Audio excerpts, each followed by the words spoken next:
நம்மளுடைய மாண்புமிகு தமிழக முதல்வர் அவர்கள் இன்று சட்டப்பேரவையிலே அனைத்து கட்சி கூட்டத்தை கூட்டி நம்மளுடைய தமிழ்த்தாய் வாழ்த்தை எல்லா இடங்களிலும், அதாவது அரசு அலுவலகங்கள், பல்கலைக்கழகங்கள், அரசியல் நிகழ்வுகள், இப்படி எந்த இடத்திலும் நம்முடைய தமிழ்த்தாய் வாழ்த்தைத்தான் முதலில் பாட வேண்டும் என்கின்ற ஒரு தீர்மானத்தை கொண்டு வந்தார். இந்த தீர்மானத்திற்கு அனைத்து கட்சிகளுமே முன்மொழிந்தன, வழிமொழிந்தன, ஆமோதித்தன.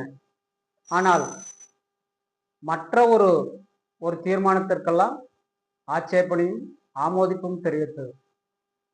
ஏன் இந்த முரண்பாடு என்று கேட்டால், நாமெல்லாம் தமிழர்கள், தமிழ் உணர்வுள்ளவர்கள், தமிழ் பற்றுள்ளவர்கள், தமிழ் நம்மளுடைய உயிர் நாடி. அதனால் தானே என்னவோ எந்த ஒரு கட்சியும் இந்த தமிழ்த்தாய் வார்த்தைக்கு எந்த ஒரு எதிர்ப்பும் தெரிவிக்கவில்லை. தமிழ் என்பது தொன்மையான மொழி. கல் தோன்றி மண் தோன்றா காலத்தே முன் தோன்றிய மூத்த குடி நம்மளுடைய தமிழ் குடி. நம்மளுடைய தமிழருடைய மரபும் பாரம்பரியமும் நாகரிகமும் தொன்று தொட்டு ஒவ்வொரு மக்களின் நாடி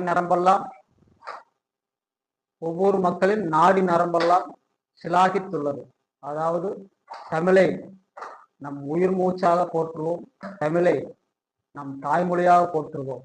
நீராறும் கடலொடுத்த நிலமடந்தை கெளிலொழுகும் என்கின்ற இந்த பாடல் நம்மளுடைய தமிழகமெங்கும் பட்டி தொட்டி எங்கும் நம்மளுடைய தமிழனுடைய உணர்வையும் தமிழனுடைய பற்றையும் எங்கெங்கும் பறைசாற்றும். மாண்புமிகு முதலமைச்சர் அவர்களுக்கும் அனைத்து கட்சியினருக்கும் எங்களுடைய சிந்தனைக்களம் என்கின்ற இந்த யூடியூப் சேனல் மூலமாக நன்றியை தெரிவித்துக் கொள்கிறோம். எங்கெங்கும் உலகட்டும் எங்களுடைய தமிழின் குரல், தமிழரின் குரல். தமிழன் என்று சொல்லடா, தலை நிமிர்ந்து நில்லடா. நன்றி, வணக்கம்.